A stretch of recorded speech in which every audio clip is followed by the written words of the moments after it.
Hello, this is High Templar. Welcome to my Total War Warhammer 2 news video.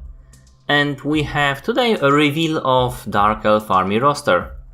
And this pretty nice graphic. And you can see already the different team in the actual graphics, because those guys are really dark and angry and probably most horrible race there is.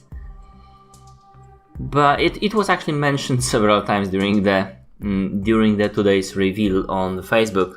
So we have firstly there was a reveal of the game mechanics for the entire army, and that was Murderous Prowess.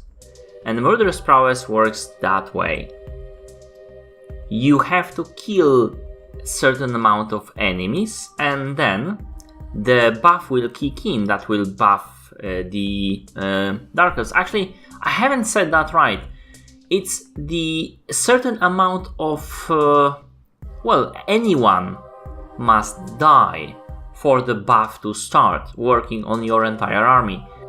And this is pretty interesting indeed. So this is total polar opposite from the martial prowess that the High Elves have, when they have to have enough life for the buff to work.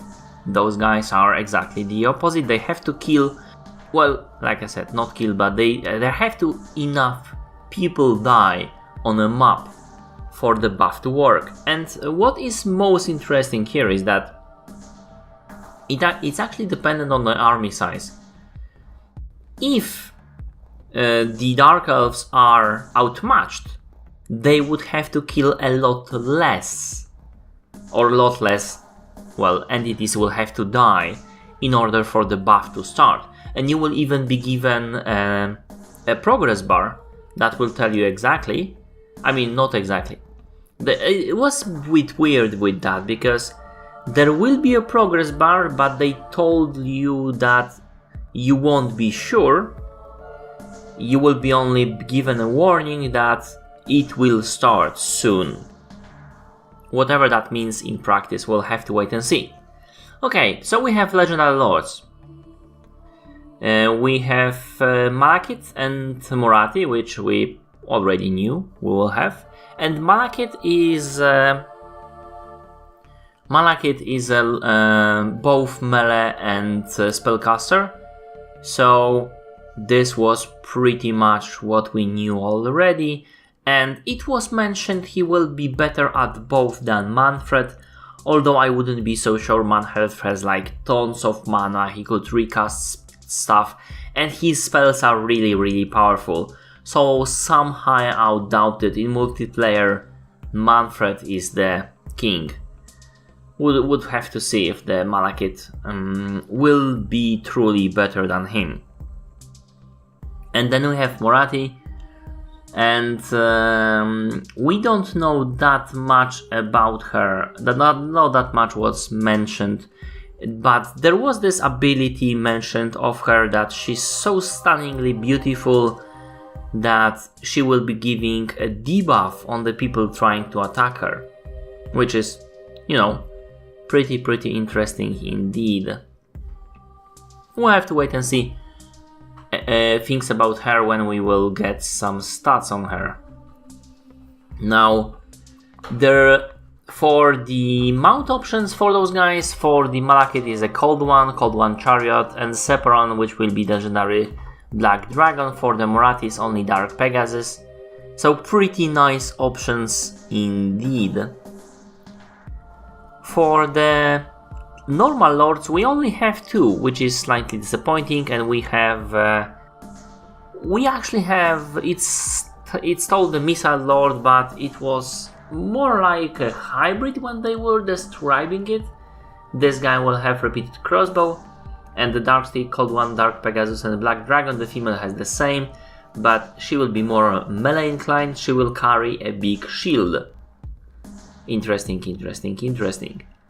Then we have actually heroes, and starting one would be a Khanate Assassin, and this guy will have no mounts but will have interesting abilities, like he will be able to open the gate to your city in like a second, and he will be different poisons that he will be able to choose from.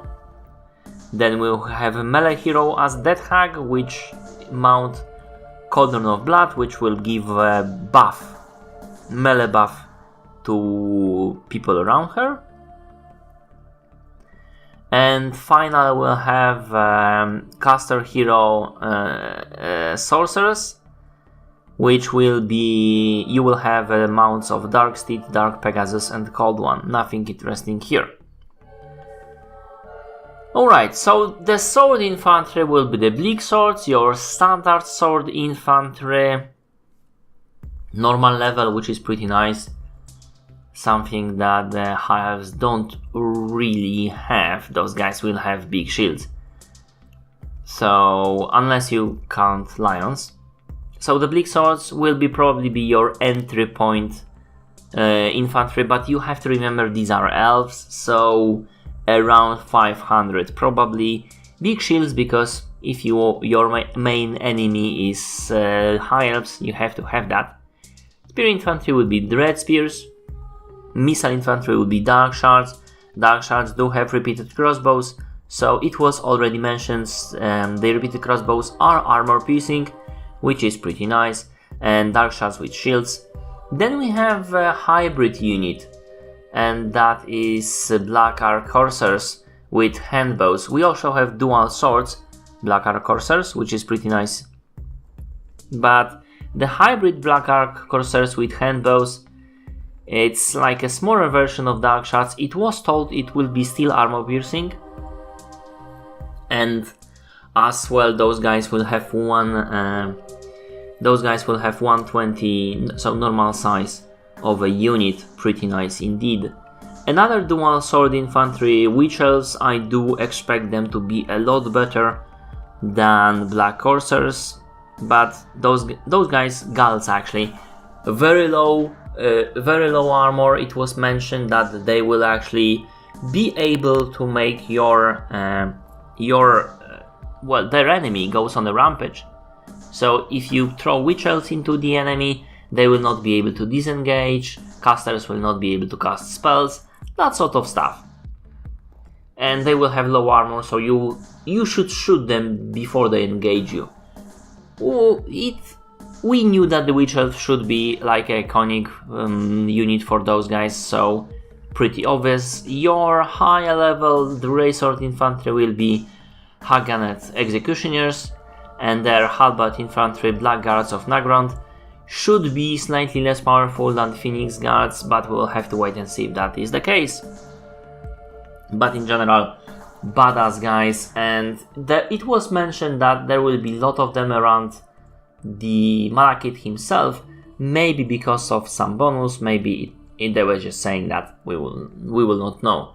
The next hybrid infantry will be Shades. We don't know the size of the unit for those guys, but there will be 3 options for them. They are Shades, they also carry handbows by the way, and there are dual sword Shades and great weapon Shades. So pretty nice progression, and those guys do hide, so it can be a pretty nice unit indeed. For the melee cavalry we have standard low level Dark Riders with shields and repeated crossbows. And then we have shock cavalry with Cold One Knight lances. We do expect those guys to be pretty powerful indeed, but nothing in the range of Dragon Princes. And then we have melee cavalry Cold One Red Knights. They were actually described as the Cataracts. I do have to mention one more thing about Cold One Knights with lances. They are told to be both armor piercing and anti-large, so this will be a very powerful cav. For the melee cav Cold One Dread Knights, as I mentioned, they were described as Cataracts, so they will be probably very very powerful cav, but the Cataracts were shock cav, those guys are melee. Still expect something in the area of the Chaos Knights. Very very nice unit. Missile Chariot, Cold One Chariot with 2 repeated crossbow unit, dark shot unit entities on them, artillery, reaper, bolt thrower, which will be pretty much the same as the elven one with 2 different types of ammo, flying monsters, harpies, monster war hydra, and flying monster black dragon. So very few monsters, lots of not many things that they could throw in here are here. But we do have harpies that we know, they will be exactly the same, it was mentioned. War Hydra can shoot fire from all 5 heads and will have higher regeneration than other regenerating units before her, or at least that was how she was described. And Black Dragon, we don't know much about it. It will have, except for it will have Fire Breath weapon and it will do debuff on the units after that, which is pretty nice indeed. And that's pretty much it for the roster. It will have to wait and see how the Martial Prowess and Murderous Prowess will work in the battlefield and how it will work as with the balancing, because the more the elves will kill at the beginning, the faster they will get to the killing prowess, the more they will kill. So it will be hard to stop them, but on the other hand, martial prowess will make them to kill a lot less.